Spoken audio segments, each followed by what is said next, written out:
Commerce and accountancy optional in UPSC is one of the top scoring optional.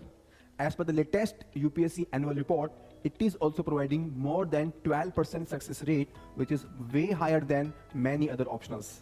We are providing many free initiatives on commerce optional for the beginners. You can join our Telegram channel and you should follow our YouTube beginner series by the toppers and the teachers.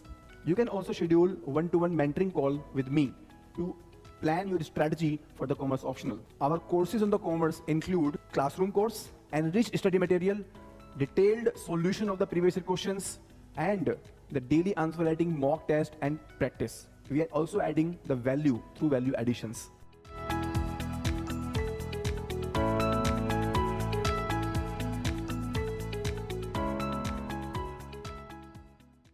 Hello everyone, I am Priyanka Goyal and I have secured All India rank 369 in UPSC CSC 2022. So here with the help of DKT platform, I want to talk about my interview strategy since I have scored 193 marks in interview and this was my last attempt and first interview.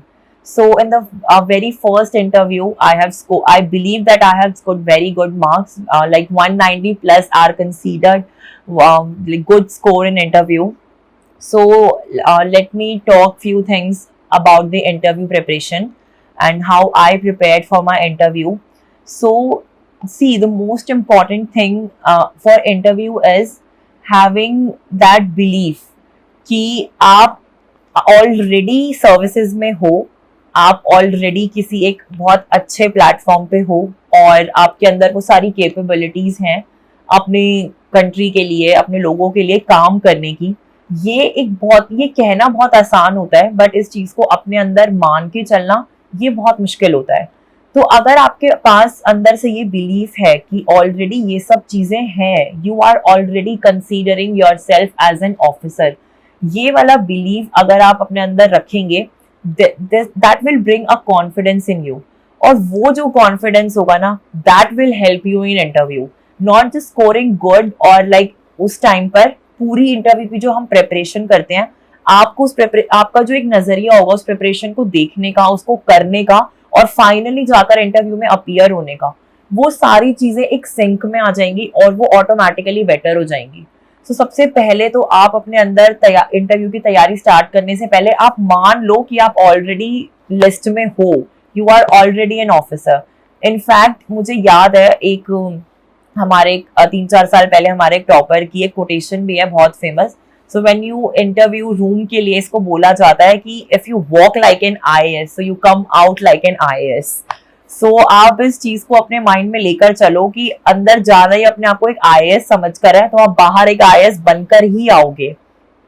सो अब थोड़ा सा अगर हम फिर भी कुछ अब preparation के बारे में अगर हम बात करें तो इस बिलीफ को अपने दिल में रखते हुए you just have to do few basic things. अब उसमें क्या है, सबसे पहले आता है आपका डैफ, दूसरे आते हैं करंट अफेयर्स और तीसरा आता है आपकी communication skills. So generally in चीज़ों को हम 3 चीज़ों के अंदर सम अप कर सकते हैं. सो पहला है पर्सनालिटी, दूसरा है कम्युनिकेशन स्किल्स और तीसरा है कंटेंट. आपको इन 3 चीज़ों को थोड़ा सा स्ट्रॉन्ग बनाना है और अपने बारे में सबसे पहले आइडेंटिफाई करना है कि इन 3 चीज़ों में से आपके अंदर क्या कम है. तो सपोज कुछ लोगों की पर्सनालिटी बहुत अच्छी होती है, उनकी कम्युनिकेशन स्किल्स भी बहुत अच्छे होते हैं, पर उन लोगों के पास कंटेंट थोड़ा कम होता है, जो कि मेरे साथ हुआ. मेरी भी यही एक प्रॉब्लम थी कि जनरली मुझे मॉक्स में और मेरे कुछ सीनियर्स से भी मुझे यही सुनने को मिला कि प्रियंका ये 2 चीज़ तो you have very beautiful personality and very good communication skills but content पे you need to work because बहुत से आंसर्स ऐसे होते हैं where we have to say sorry sir I don't know. तो मेरे साथ ये चीज़ ये इंस्टेंसेस मेरे साथ थोड़े से ज़्यादा होते थे कि मुझे बहुत सारी चीज़ें नहीं पता होती थी, स्पेशली जब थोड़े से क्रॉस क्वेश्चनिंग होती थी तो वहाँ पर तो मेरा होता था कि मुझे अब नहीं पता. तो मैंने अपनी प्रिपरेशन के दौरान इस चीज़ को थोड़ा सा इनिशियल उसमें आइडेंटिफाई कर लिया था और मैंने अपने कंटेंट के ऊपर थोड़ा सा काम किया. तो मैंने उस कंटेंट को थोड़ा स्ट्रॉन्ग बनाने के लिए जो चीज़ें मेरे कंट्रोल में थी कि मैं उनको बेटर कर सकती हूँ, मैंने उन चीज़ों के ऊपर काम किया. जैसे कि मेरा डैफ था तो डैफ के अंदर बोलते हैं ना कि आपने जो चीजें उसमें फिल कर दी हैं, it's not only about hobbies, it's not only about achievements, क्योंकि हम लोग ना डैफ में जनरली इन्हीं चीजों को देखते हैं कि हाँ एक एक पेज होता है सिर्फ वो, और हम लोग उसी को प्रिपेयर करने में लगे रहते हैं पूरा टाइम, जबकि ऐसा नहीं होता है। हमने डैफ में और बहुत चीजें फिल करी है, तो आपका वहां पे नाम भी है। अब आप अपने खुद के नाम से स्टार्ट हो जाओ, आपके नाम का मतलब आपको पता होना चाहिए, और कहाँ से वो ओरिजिनेट हुआ है, क्या उसका मीनिंग है जो उसका, और क्या आप अपने नाम के मतलब में फिट होते हो। जैसे सपोज प्रियंका मेरा नाम है, तो प्रियंका सिंपली मीन्स की लवेबल, सो ये वो है कि जो लवेबल है, लवेबल, एमिएबल। तो मुझसे अगर मुझसे इनफैक्ट पूछा भी गया था, तो डू यू थिंक कि आपकी जो पर्सनालिटी है वो आपके नाम के मीनिंग के साथ मैच होती है। तो इस तरीके की चीजों के लिए आप थोड़ा सा प्रिपेयर्ड रहो, उसके लिए कुछ अच्छे आंसर्स आप प्रिपेयर करो।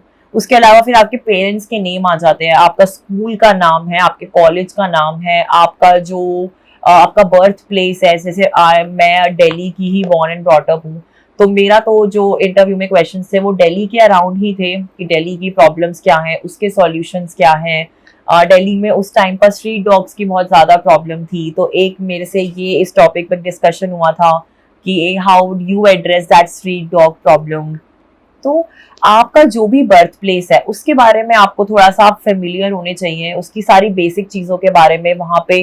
जैसे आप है ना, अगर मैं आपको एक बहुत इजीली ये चीज़ बताऊं, तो किसी भी प्लेस को कवर करने का सबसे इजी तरीका होता है आप उसको ना सिलेबस के साथ लिंक कर लो।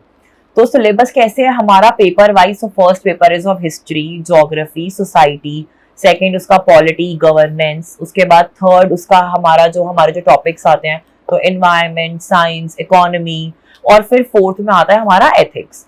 तो आप है ना अपनी जगह को और आपके जो भी डैफ में जो बेसिक सी चीजें मेंशन्ड है, आप है ना उसको इस तरीके से लिंक कर लो। तो सपोज दिल्ली है, तो दिल्ली की हिस्ट्री, ज्योग्राफी, दिल्ली की सोसाइटी कैसी है, दिल्ली का ओवरऑल कल्चर कैसा है, यहाँ पे जैसे हाइब्रिड कल्चर है दिल्ली में, तो उसके बारे में मैंने प्रिपेयर किया। उसके अलावा फिर सेकंड की दिल्ली का जो पॉलिटी और गवर्नेंस स्ट्रक्चर है वो कैसा है, स्पेशली यहाँ पे जो कॉन्फ्लिक्ट्स चलते हैं उसके ऊपर भी बात हुई थी इंटरव्यू के अंदर, तो ये मैंने प्रिपेयर किया था। फिर थर्ड हमारा आता है, तो जो हमारे थर्ड जो GS3 में जो टॉपिक्स मेंशन है, उस तरीके से आप लिंक करो सारी चीजों को। आप अगर इस तरीके से प्रिपेयर करोगे ना अपना डैफ, तो वो बहुत बेटर प्रिपेयर होगा और बहुत सिंक्रोनाइज्ड मैनर में प्रिपेयर होगा, और एक होलिस्टिक अंडरस्टैंडिंग आपको खुद बनेगी अपने बारे में, और आंसर कैसे देना है उस चीज के बारे में भी। उसके बाद ये थोड़ा सा हमारा डैफ का आता है। फर्दर हम बात करते हैं उसके अचीवमेंट्स, और जो हॉबीज वाला हमारा एक सेक्शन होता है, वो गिफ्ट्स प्राइजेस वाला एक सेक्शन होता है, तो उसको तो डेफिनेटली आपको कॉम्प्रिहेंसिवली प्रिपेयर करना ही है, बिकॉज कुछ लोगों का वो बहुत डायनामिक होता है और कुछ लोगों का वो थोड़ा सा सिंपल होता है, जिनका ज्यादा नहीं होता। That is also not a problem. In fact कुछ लोग तो उसको बिल्कुल ब्लैंक छोड़ देते हैं, और मैंने उनको भी देखा है बहुत अच्छे मार्क्स स्कोर करते हुए। तो ये कोई कंपल्सरी नहीं है कि आपको उसको फिल ही करना है। तो आप अभी से मतलब इस चीज का प्रेशर तो आप बिल्कुल मत लो कि आपको उसको फिल करना ही करना है, ऐसा नहीं है। अगर कुछ नहीं है, please be honest with yourself, with board and like with society, कि अगर ऐसा कुछ नहीं है please do not fill, just leave it blank. उसका कोई नेगेटिव इंप्रेशन नहीं होता है इंटरव्यू बोर्ड पे, ऐसा मुझे पर्सनली लगता है। लेकिन जो लोग फिल करते हैं, तो अब आपने जो चीज फिल करी है, जो भी आपकी हॉबीज हैं, प्लीज आप उसको बहुत अच्छे से कॉम्प्रिहेंसिवली प्रिपेयर करो। बिकॉज क्या होता है ना जनरली कि आपकी कोई हॉबी है और उसके बारे में अब आपसे क्वेश्चन पूछ रहे हैं, और अगर सपोज कोई सिंपल ही क्वेश्चन है, अगर बहुत डेप्थ में है, तो फिर थोड़ा सा समझ आता है कि अगर आप नहीं आंसर कर पाए हो। लेकिन अगर वो सरफेस लेवल पे आपसे कुछ पूछ रहे हैं और वो भी अगर आप आंसर नहीं कर पा रहे हो, so I feel that can give a negative impression कि आपकी ये हॉबी है, आप इतने टाइम से इस चीज को कर रहे हो और फिर भी आपको इस चीज के बारे में नहीं पता। सो वो मुझे लगता है कि वो चीज अवॉइड करनी चाहिए, उसको थोड़ा अच्छे से आप प्रिपेयर कर सकते हो। जैसे मेरी सेमी क्लासिकल डांस मेरी हॉबी थी और है, मतलब मैंने उसको फिल किया था, और एक डायरी राइटिंग भी मेरी हॉबी है।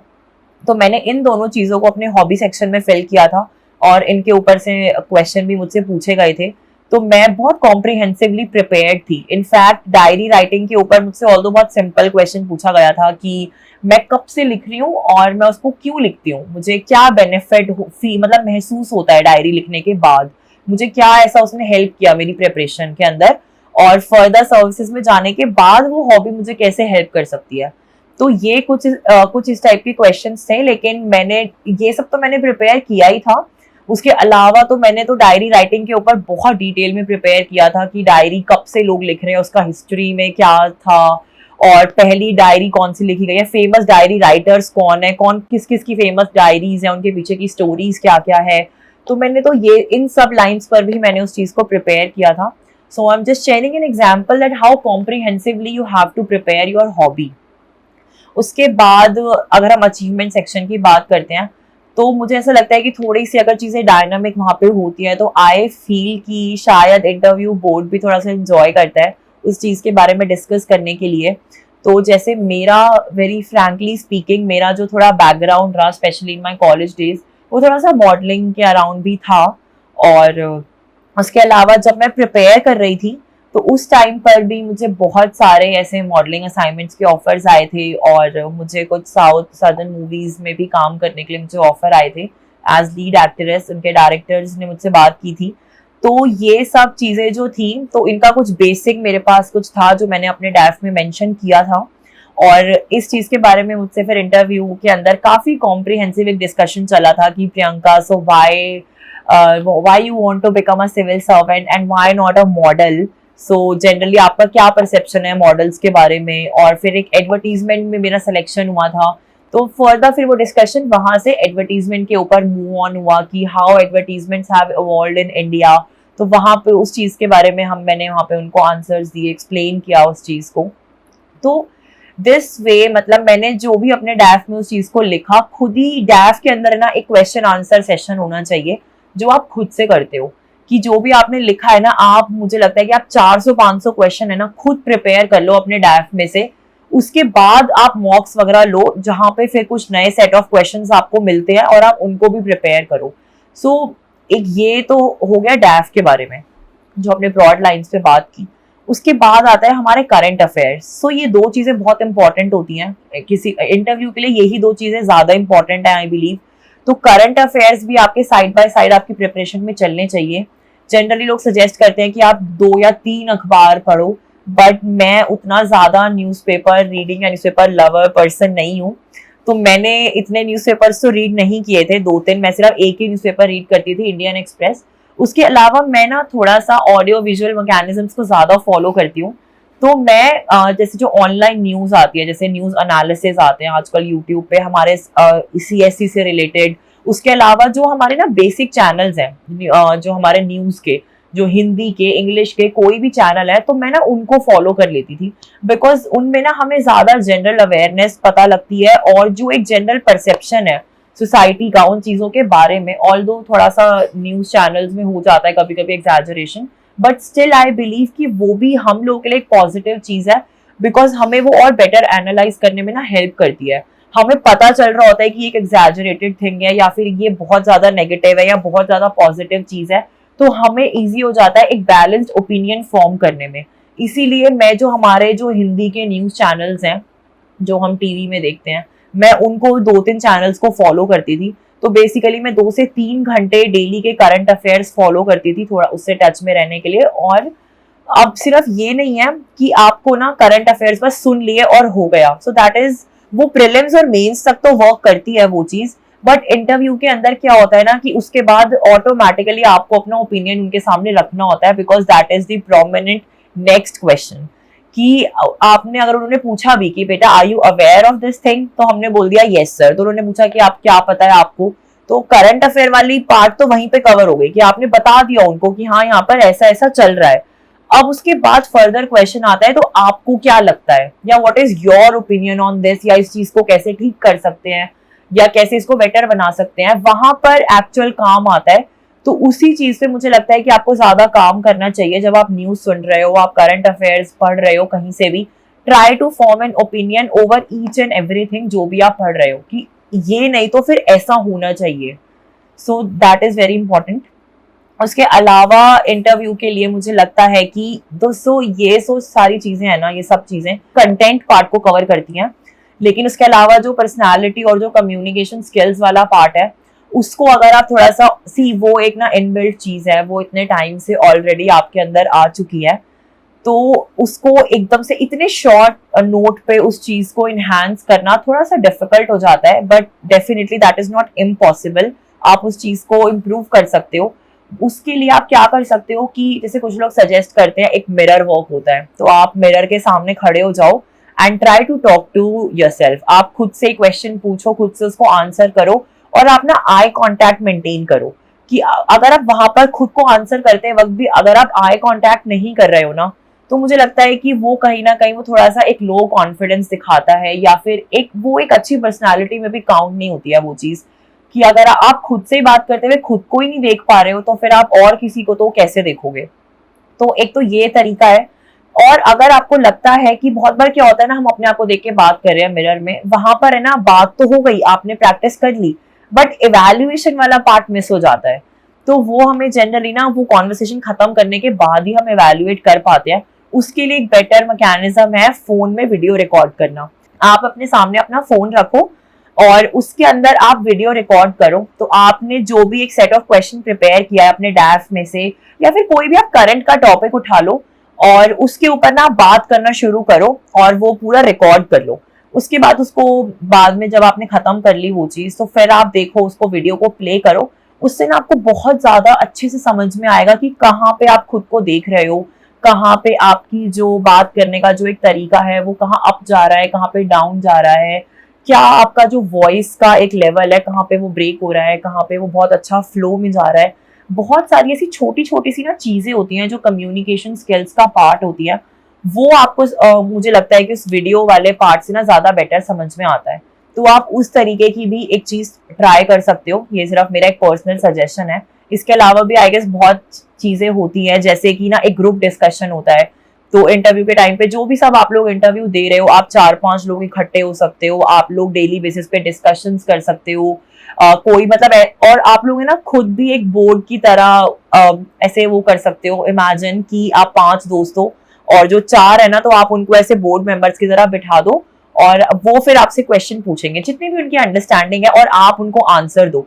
तो ये भी आपस में एक फ्रेंड सर्कल में ये एक बहुत अच्छी एक्सरसाइज होती है। इसको भी आप कर सकते हो अगर आप ग्रुप स्टडी के साथ कंफर्टेबल हो, अगर आपके पास एक अच्छा फ्रेंड सर्कल है। ये भी एक मुझे लगता है एक एक्टिविटी है जो इंटरव्यू की प्रिपरेशन में काफी हेल्पफुल होती है और वर्क भी करती है लॉन्ग अच्छे फाइनल इंटरव्यू के लिए। उसके अलावा तो बाकी कुछ बहुत ही छोटी छोटी सी चीजें होती हैं, जैसे कि वेल ड्रेस्ड होना और एक अच्छे जेस्चर में बैठना वहां पे जाकर, थोड़ा प्रॉपर, मतलब ऐसे नहीं कि आप बहुत ज्यादा बेंड हो रखे हो या बहुत ज्यादा एक ऐसे कड़क पोजीशन में ही बैठे हो, आप हिल डुल नहीं रहे हो जरा भी, तो वो भी ऐसे एक रिजिडिटी शो करता है। तो मुझे लगता है कि आपको थोड़ा सा कंफर्टेबल होकर बैठना चाहिए और थोड़ा सा डिसेंट मैनर में। अब कंफर्टेबल होने का मतलब ये नहीं है कि कुछ भी है। और स्पेशली एक जैसे कुछ क्वेश्चंस होते हैं जैसे कि हैंड जेस्चर्स होते हैं, तो मेरा भी एक ये क्वेश्चन हमेशा रहता था मॉक्स में और मेरे टीचर्स से। तो मैं जब बात करती हूँ ना, so I have a habit of moving hands, जो आपकी शायद आपने इस वीडियो में भी देखा होगा कि मैं कॉन्टिन्यूसली अपने हैंड मूव कर रही हूँ बात करते वक्त। तो ये मेरा एक नेचुरल जेस्चर है। और इंटरव्यू के टाइम पे कुछ लोगों ने मुझे बोला कि आप इसको थोड़ा कम कर सकते हो, कुछ लोगों ने बोला कि नहीं ओके है, कोई प्रॉब्लम नहीं होती है, इससे इतना एक्सेप्टेबल होता है। तो इसलिए अल्टीमेटली मैंने खुद ये डिसाइड किया था इंटरव्यू में जाने से पहले कि मैं जैसी हूँ मैं बिल्कुल वैसी रहूंगी, नेचुरल रहूंगी। और क्योंकि अगर मैं बिल्कुल कस के अपने हाथ को पकड़ के बैठ गई हूँ, तो मुझे नहीं लगता कि शायद मैं अपने नेचुरल तरीके से फिर उनसे बात कर पाऊंगी। तो वहां पर भी कहीं कहीं पे मेरे हैंड्स मूव हो रहे थे उनसे बात करते वक्त, एंड मुझे नहीं लगता कि उस चीज का कोई भी नेगेटिव इंप्रेशन पड़ा या फिर इतना कुछ हुआ। मतलब मेरे मार्क्स से आई गेस वो चीज रिफ्लेक्ट नहीं हो रही है कि उसका कुछ नेगेटिव परसेप्शन था। तो इसलिए इस मतलब आई am just sharing this thing मतलब एक एग्जाम्पल के बेसिस पर कि आप कंफर्टेबल रहो, जैसे आप हो बिल्कुल वैसे रहो, थोड़े से डिसेंट रहो, थोड़े से वेल ड्रेस्ड रहो। आपके आपके बाल अच्छे से कॉम्ब होने चाहिए, आपके जो कपड़े हैं लड़का और लड़की हो आपके वो वेल प्रेस्ड होने चाहिए, और आपके हैंड्स वगैरह क्लीन होने चाहिए, आपके नील्स वगैरह क्लीन होने चाहिए। I guess these are very basic things जो इनका आप ध्यान रख सकते हो। अदरवाइज तो बाकी मेन तो आपकी क्या पर्सनालिटी है, आप किस तरीके से उनसे बात कर रहे हो, and how better are you able to take that environment क्योंकि बहुत बार क्या होता है कि सपोज 2-3 क्वेश्चंस एक साथ ऐसे आ गए हैं जिनमें आपको सॉरी बोलना पड़ा, तो वहां पर ना एक कम बैक करना होता है। सपोज 4-5 क्वेश्चन में आपने एक साथ सॉरी बोल दिया, आपको नहीं आता तो कोई बात नहीं, नहीं आता। मैं ये कहूंगी कि आप है ना हर क्वेश्चन को ना एक फ्रेश क्वेश्चन की तरह ट्रीट करो, एंड प्लीज इग्नोर कि आपने पिछले कितने क्वेश्चन में सॉरी बोला है, कितने क्वेश्चन में आपने नो बोला है या आपको नहीं आता। आई रियली थिंक कि उन चीजों का इतना फर्क नहीं पड़ता है, बिकॉज वो लोग भी वहां पर यही देख रहे हैं। आई गेस ये भी एक पर्सनैलिटी का पार्ट होता है कि कितने बारी गिरने के बाद आप कितना अच्छा कम बैक कर पाते हो। ये आपकी बहुत पॉजिटिव पर्सनैलिटी को रिफ्लेक्ट करता है, because as we all know कि सिविल सर्विसेज जितनी प्रेस्टिजियस हैं उतनी ही चैलेंजिंग भी है, उतना ही हमें आगे जाके उसके अंदर काम करना है। हर एक दिन एक डिफिकल्ट, एक टफ सिचुएशन को हमें फेस करना होता है। तो अगर हम वहां पर इस तरीके से सेटबैक से हम सिर्फ घबराते रहेंगे तो काम करना बहुत मुश्किल हो जाएगा। तो जिनकी पर्सनालिटी के अंदर ये चीज नेचुरल है कि उनको बहुत अच्छा कम बैक करना आता है, उनको उन चीजों से फाइट करना आता है, पुरानी चीजों को भूल कर वापस से अपने उस चीज को गैदर करना आता है, अपने उस करेज को, सारी चीजों को, तो मुझे लगता है कि वो एक बहुत पॉजिटिव पर्सनालिटी रिफ्लेक्ट करता है। तो आप अपनी प्रिपरेशन में इन छोटी छोटी सारी चीजों का ध्यान रखो, और बाकी तो just have faith and please feel good about your self. तभी मुझे लगता है कि दूसरे लोग भी आपके बारे में अच्छा महसूस कर पाएंगे जब आप खुद के बारे में अच्छा महसूस करोगे। सो इस चीज के इन कुछ पॉइंट्स और कुछ बेसिक सी चीजों के साथ I would like to say thanks to all of you for listening me. और कोई भी अगर प्रॉब्लम हो तो आप मुझे कभी भी कांटेक्ट कर सकते हैं। And again I would like to thanks DKT platform कि उन्होंने मुझे ये सेटअप दिया अपनी बात कन्वे करने के लिए। Thank you so much.